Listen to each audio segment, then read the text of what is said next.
Hi, this is Coach Colette, and you are in the right place for today's Coach Chat episode.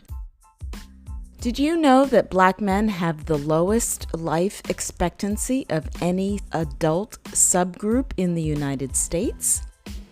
Well, as my guest says, once you have made an observation, you have an obligation to do something. And that is exactly what my friend and guest, Brandon Frame, has done. He is the founder of TheBlackManCan, which is focused on celebrating, educating, and inspiring boys and men of color. He is also the Deputy Director of Social and Emotional Learning at Urban Assembly. So this conversation talks about how he and the team at TheBlackManCan are focused on harnessing joy and positivity to foster a positive self-identity and help young Black men and boys to develop greater self-awareness skills. It's also an interesting conversation because we get into aspects of the hypermasculine stereotypes of Black men, as well as unpacking privilege. Yes, we're talking about privilege, male privilege. So really, you want to tune in and listen up to hear how Brandon is creating a space for young Black men and boys to share and discuss what they're dealing with, particularly into. So, hi, this is Coach Colette, and really excited for another episode of Coach Chat. I have with me my friend, Brandon Frame, who wears multiple hats, but the two that we'll be talking about most on this episode are his role as Deputy Director of Social and Emotional Learning at Urban Assembly and the founder of TheBlackManCan. So welcome, Brandon. Thank you so much for having me. Honored to be a guest and talk and share and have this powerful and courageous conversation. Absolutely. And I want to jump right into it and ask you to take us back to the beginning, I guess, with TheBlackManCan and sort of let us know what was it that gave you either the idea or the momentum or the impetus, like why start this organization? I mean, I think there's a variety of things. I think it starts with going to Morehouse College and being surrounded with my fellow brothers and hearing their stories and their hopes for the future. It is also grounded in me starting a mentoring program on the east side of Atlanta called Role Model, Scholar, and Gentleman Mentoring, where I was bringing guys from Morehouse to be mentors at the school. And through all that and experiences, I realized that one of my favorite quotes is, once you make an observation, you have an obligation. And so I made an observation that Black men and boys need to see positive images of themselves and need to have their stories told. And therefore, I had the obligation to follow through on that. And so all of that kind of combined leads to starting TheBlackManCan in April of 2010. And here we are just over 10 years later, where we're a nonprofit organization and conscious social community, creating, amplifying the stories of what Black men and boys can do. That's amazing. And it's always interesting when we think about nonprofit organizations. I don't know if you agree with this, but I've heard it said that, long-term vision of nonprofits ideally would be to put yourself out of business, right? Because the need no longer exists. So I would imagine that 10 years later, there is still a huge, huge need for TheBlackManCan. Absolutely. I think there's always a need to tell positive stories. One thing one way to look at this, it's kind of maybe a funny way, but I like using like examples to prove my point with things. And so not one of my favorite movies, but a movie that I enjoy watching is Monsters, Inc. Do you remember Monsters, Inc.? Oh my God, yeah. So in Monsters Inc., what I really enjoyed about the movie was that, at the beginning, throughout the majority of the movie, they're scaring kids and they take their screams, and then that's how they use that energy to power their community. And then they realize that by creating laughter, when you capture that, that actually provides energy on a whole nother level. And so when I think about the work that we do, it's kind of like that. Like, it's needed to promote and showcase what Black men and boys can do and all the amazing ways that we show up in the world. But that's what we just need for our own energy and our own self-care, is to see these positive images and narratives, because that is what gives us inspiration and that's what gives us hope. And so there will always be a need for inspiration and hope. And one of the forms in which that happens is telling positive stories about Black men.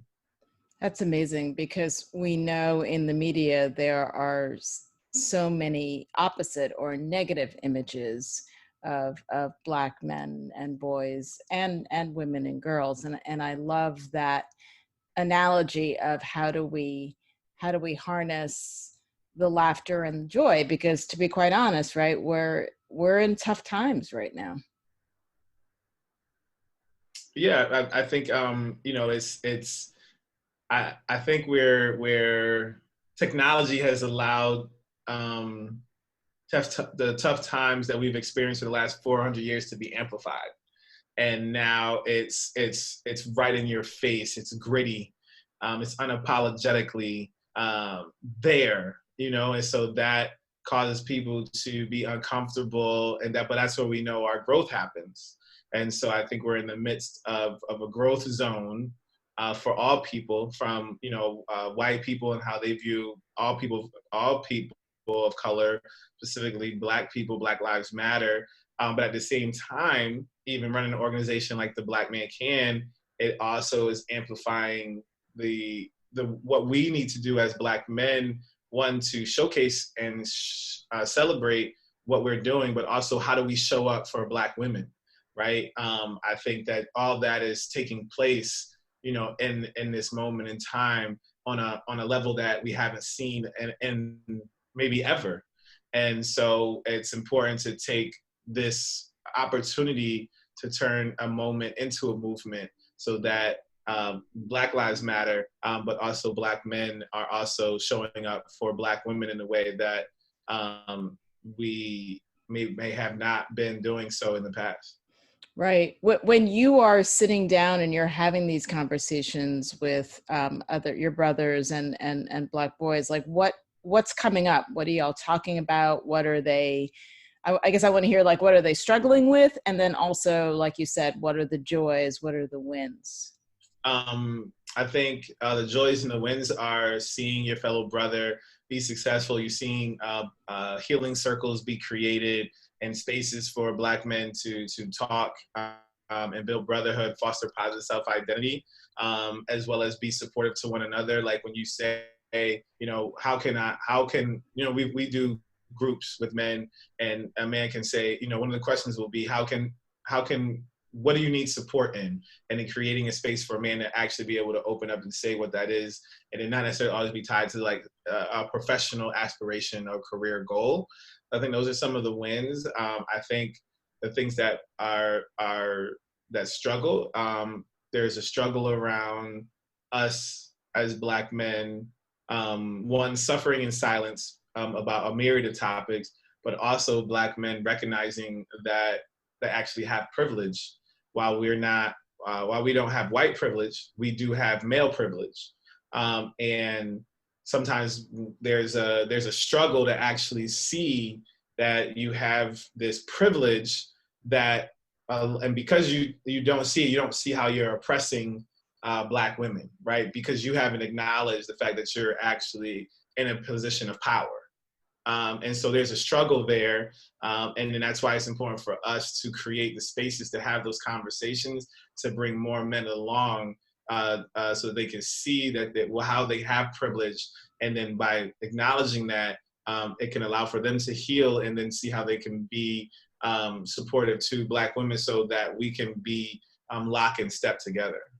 Right, right. I've seen some of your social posts around that, and which I love, and we'll share your social links in the show notes. But yeah, that conversation of, right, how can Black men be supportive of Black women, and I think it is interesting when we think about that conversation of privilege, like it's on so many different levels, and I think for all of us, it can be a challenge to think about, well, where is it that I do have privilege, particularly I think as people of color, because there's so much of the obvious oppression around us, right? So whether it's like you're saying, gender privilege or even economic privilege, it can be challenging to see how what I may do or what I may say could affect someone else negatively. Would you agree? Yeah, absolutely. I agree. Mm-hmm. So how are you convening these conversations? Like, what are you doing? You're out there, you're in the streets. Like, what is the Black Man Can doing to continue this dialogue? Right now, we're doing, we're having, when we have webinars, and so many of our conversations are centered around, bringing Black men together. But in that space, we always talk about that and talk about how can we hold other men accountable and how we can stand in the gap with Black women. I think that that's something that we don't shy away from in our conversations.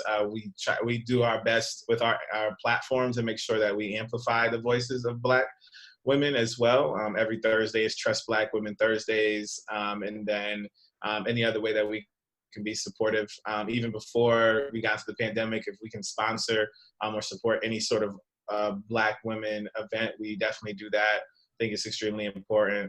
So those are just some of the ways that we're trying to make sure that we show up, and then continually looking at other ways for us to do that, and not shy away from any opportunity to do so.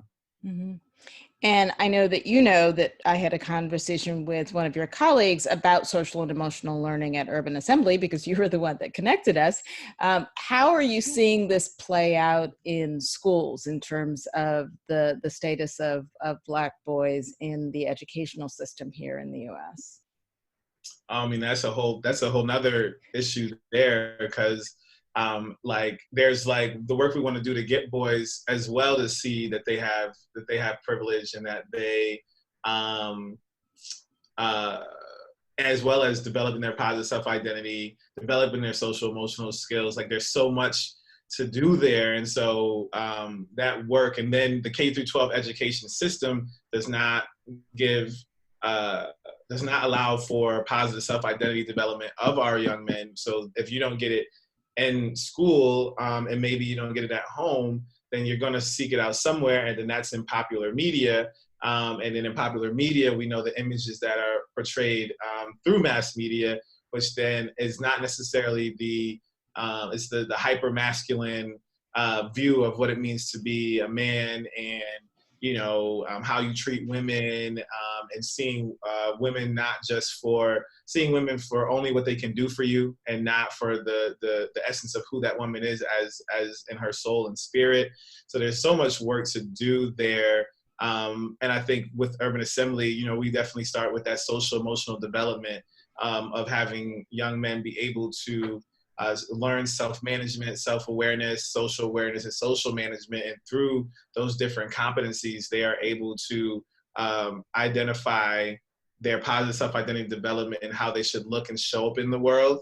And then from there, build on the idea that they may have privilege, and how they can operate in the world and use it and not abuse it.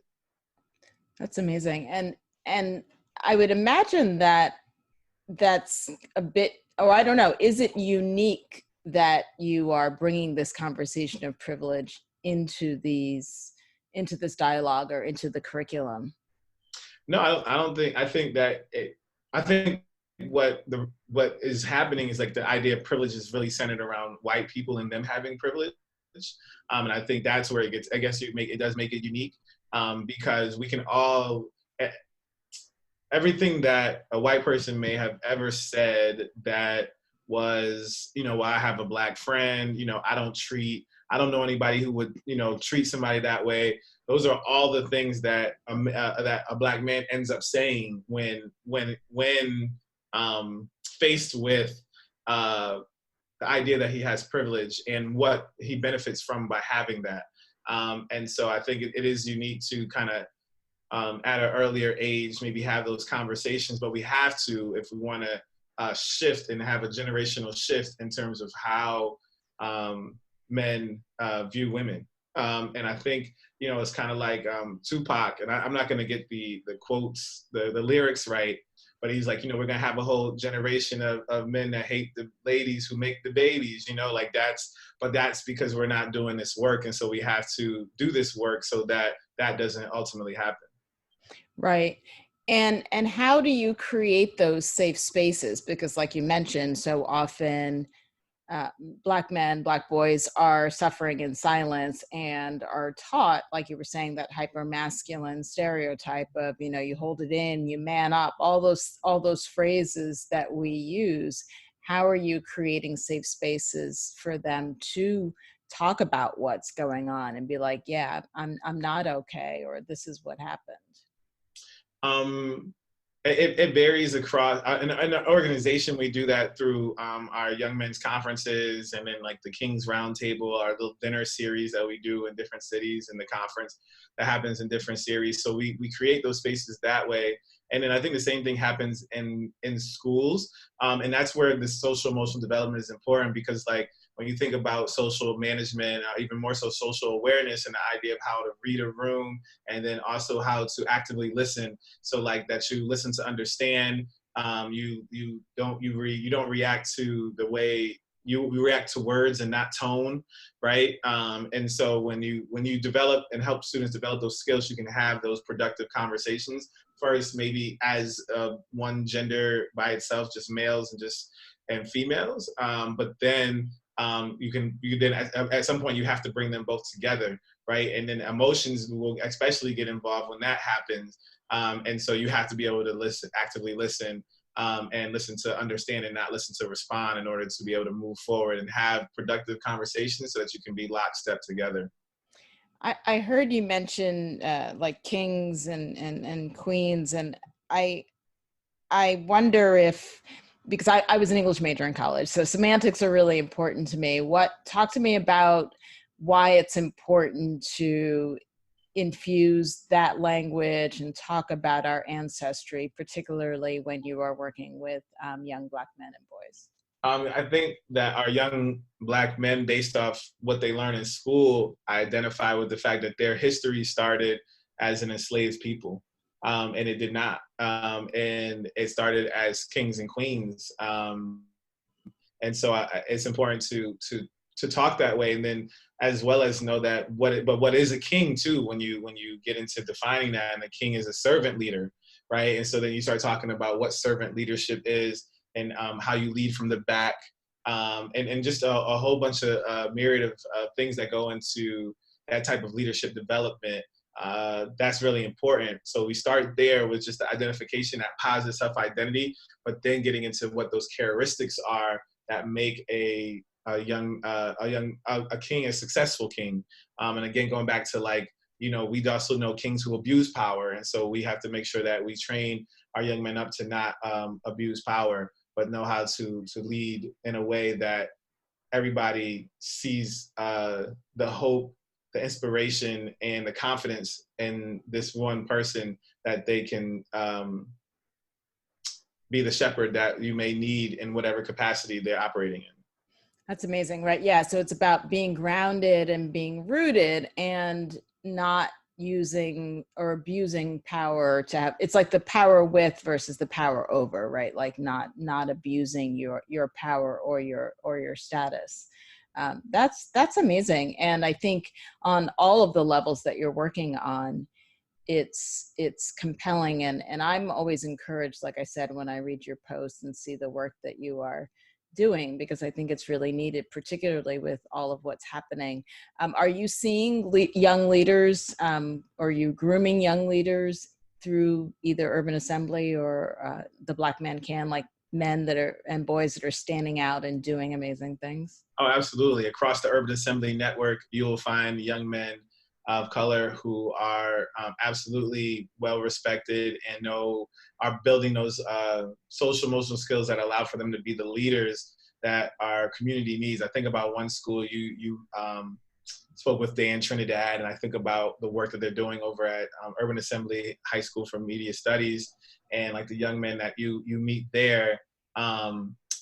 Even to the extent that at that school, the leaders of the school are elected based off their social emotional skill set. So, right, think about if our government actually operated that way, where the students with the most social emotional, the highest competency in social emotional competent thinking and leadership skills, if they actually were the ones that led our country, right? Go figure. And so, yeah, so you see that across the network, and then even with the Black Man Can, while the conference is just one day, we're imparting some knowledge and skills, and then all the young men, when they leave the summit, they get the Black Man Can journal, which is called Define Yourself, Redefine the World, the guided journal for boys and men of color. And so they get that as well, which is a tool that they can use to do written reflection, so that they can think about and not suffer in silence, even if it starts with talking with themselves before they seek therapy or a friend to have conversations with. Right. And that's not your only book, if I know my history correct. You're an author of something about tying ties. Am I correct?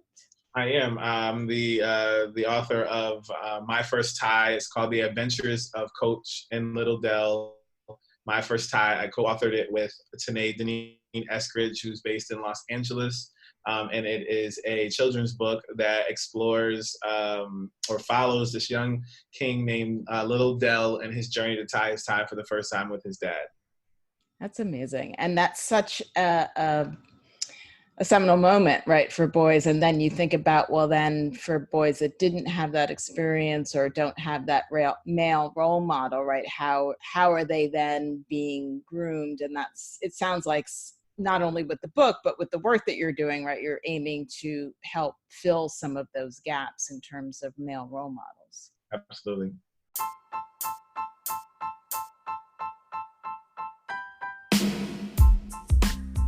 So what do you think of the episode so far?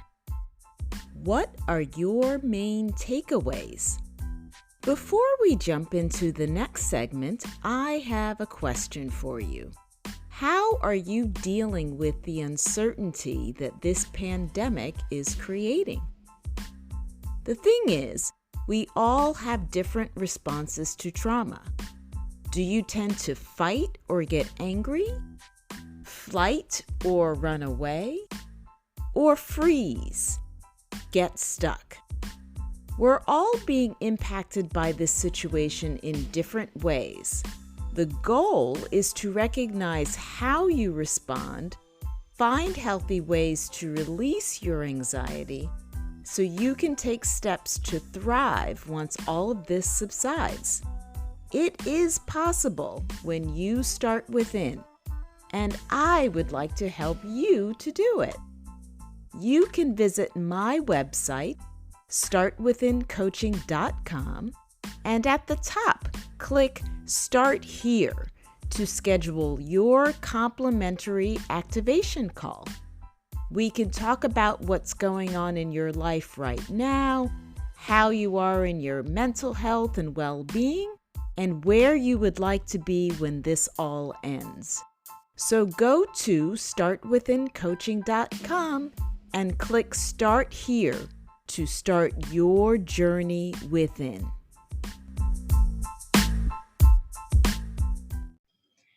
Awesome. Well, I want to shift gears a little bit in the conversation and talk about you and talk about how it is that you keep yourself healthy and well so that you can continue to serve all of the kings in your networks. How do I keep my self? I mean, that's probably like an area of constant growth to maybe get better at. I do a lot of different things as deputy director of social emotional learning, founder of TheBlackManCan. I'm also a graduate school student, pursuing my doctoral degree. So lots of reading. So I really just try to be very intentional about maybe doing massages, I'm excited. I haven't been to the barbershop since February, so I'm really excited about my upcoming barbershop visit. Because the barbershop is like a form of self-care. Like I look forward to that weekly cut, just to sit and come out looking fresh. That's important to me. And I think one thing that I told myself for 2020 and moving on is to take like those vacations when it comes to like the 3-day weekends and stuff. And like, you know what, I'm going to shoot to an island. I'm going to shoot out of the country, just really be intentional about my self-care in that way. I think that's really important. And I just need, and then also I think one thing I've always really struggled with is celebrating myself or stopping to smell the roses when good things happen. I'm definitely more of a person. One of my favorite books is Relentless by Tim Grover. And he talks about 3 different types of people. He talks about the cleaner, closer, and cooler. And one of the aspects of, I believe, as a cleaner is to not stop and smell the roses. Like once one task is done, you move right to the next one. You don't stop and like kind of celebrate or be happy. And so I need to work on that because that would probably help with my self-care and me feeling really happy in the world. Right. Yeah. Because I was going to ask, as a mission-driven leader, as you are, do you find that challenge of how to balance or how to prioritize your self-care, your needs? And it's even weird for me to say over someone else, right? But one of the things I always talk about, right? If you airplanes, put your oxygen mask on first, right, before you're helping others. So how well are you able to balance and prioritize yourself? I think it comes and goes. I think there's times where like, oh man, I did a good job this week or a good job today. And then there's other days where like, I didn't do a good job with that. And then trying to figure out what is that balance? Is it like there's going to be a busy season and that's not, it's just, you kind of like look forward to, or you plan that vacation, like, that this is going to end here. So at that point, I'm going to plan something or do something. So I think that that's something that I'm really getting more focused on and thinking about just with everything that's going on in my life, to be able to identify those times where I'm like, all right, I can go hard for these 6 weeks, but I know then I got these 2 weeks. So. Right. So scheduling it out and being, so that there's like a light at the end of the tunnel. Mm-hmm. I would say I given all that's going on, how also do you manage the flow of information in? Like I find that, not just the pandemic and COVID-19 with, all that's happening with the police brutality and protests and Black Lives Matter. Like, do you find that you are able to balance how much information you let into your space or into your brain? A little bit. I think I probably take it all in and then, think about, I don't necessarily have to balance that. It comes in. I think that I've gotten to a point with, when it comes to the resistance, when it comes to the revolution, I'm comfortable with the role that I play in that, being how we use the Black Man Can to be a beacon in the movement. And so being that I am comfortable with that and just think through what the Black Man can do, allows for me to be in a space of contentment, I guess, right? Like here's my role and what I can do, and using that platform to be a part of that. I think that's I'm very comfortable with that. I'm happy about that, and that gives me a sense of peace, where I'm not questioning I need to do more. I'm not questioning am I doing enough. I just think about how and what I can use my platform that has been created to be a part of the resistance and the revolution. I'm really glad that you shared that, because I think it's great for people to hear that you are comfortable about where you are in the movement, where you are in the resistance, and that your work is making a difference. And to be honest, there are some times where I have to remind myself of that, to not think like, oh, I should be, right? But then whenever we say should, right, that's actually a form of self-judgment. So I love that you are comfortable and at peace with the work that you're doing, and not feeling like that, oh, I need to do more and more and more, because we know then that leads to burnout, right? Yeah. And so one of the questions that I ask all of my guests on this podcast is to let us know, what does start within mean to you? What does start within mean to me? Start within means to be so reminded of Martin and Malcolm, yet so inspired to sketch your own path. So with that, that means that it's taking that time to think about the amazing things that they have done. And you can insert any name, right? Be so reminded of, and insert 2 names, 5 names, 10 names, but so inspired to sketch your own path. So you think about maybe the work, the impact, the influence that they may have had, and then be so reminded that, so that you're so inspired to start within yourself, and think about how you are going to show up in the world, and how you're going to use that to figure out the path that you're going to lay for people to follow in, or people to be inspired by or reminded by. And so I think that's what it means to me when it comes to start within. Thinking about ideas are spiritual children seated by God inside of us. And he places the people around us and the tools around us for us to manifest those ideas into reality, right? And so, and then that's coupled with every man and woman was put on this earth to do something unique and something distinctive. If he or she does not do it, it will never be done, as Dr. Benjamin Elijah made. So starting within is knowing that there's something that you're supposed to do. If you don't do it, it will not be done. So whatever, and then that means that there's something, then that means God's going to bless you with an idea, right? And then he's going to give you all the people, tools around you to make sure that that thing becomes a reality. And then as you do that, be so reminded of Martin and Malcolm, yet so inspired to then sketch your own path with that idea that you were supposed to do, that nobody else can do except you. And the church say amen. Reverend Brandon's preaching up in here today. Oh my God, that's amazing.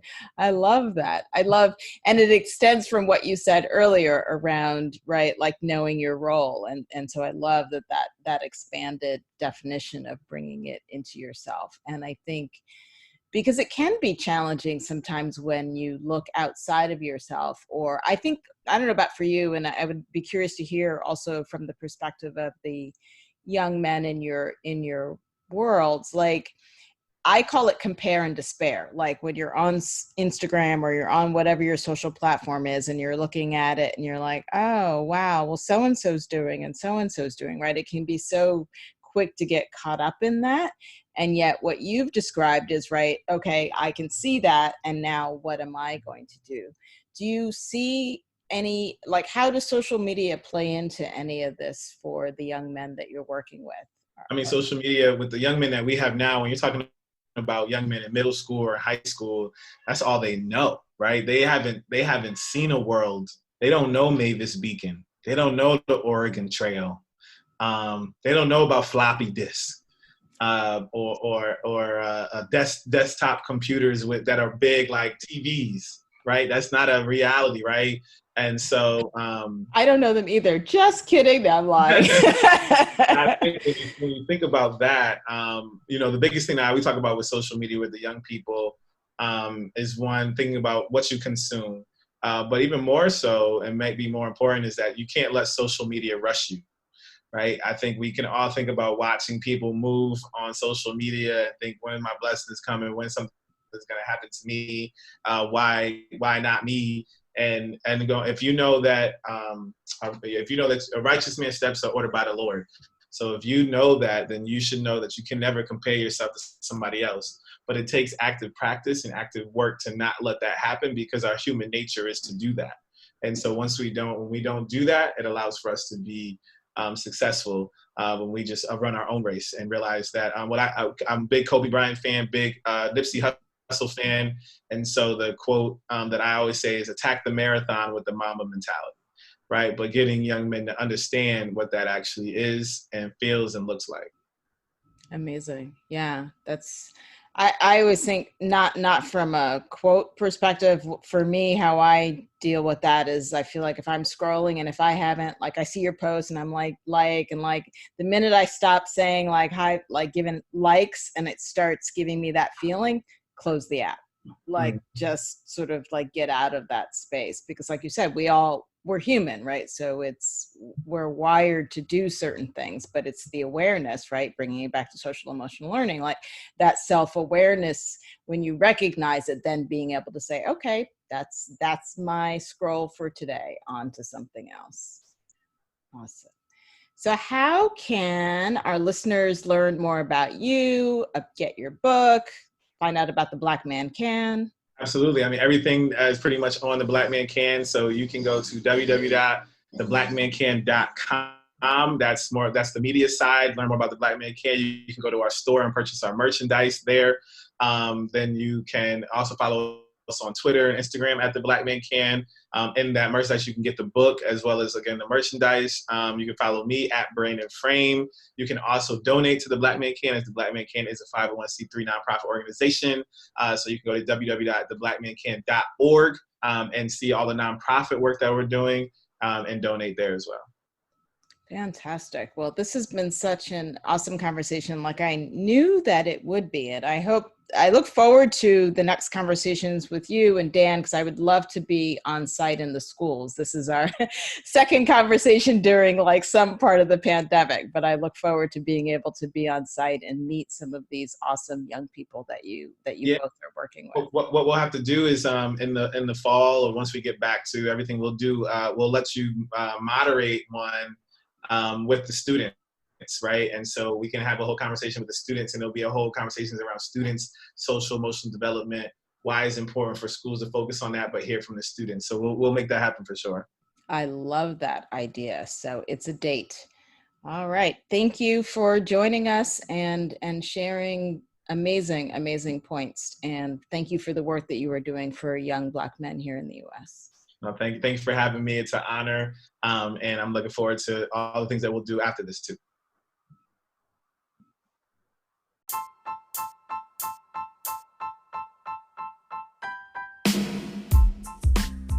If you enjoyed this episode and haven't already subscribed, you can do so on Spotify, Apple Podcasts, or wherever you like to listen. You also can connect with me on Instagram at Coach_Colette for more inspiration on personal growth and wellness. Stay tuned for another episode of Coach Chat, and get ready to start within to finish strong.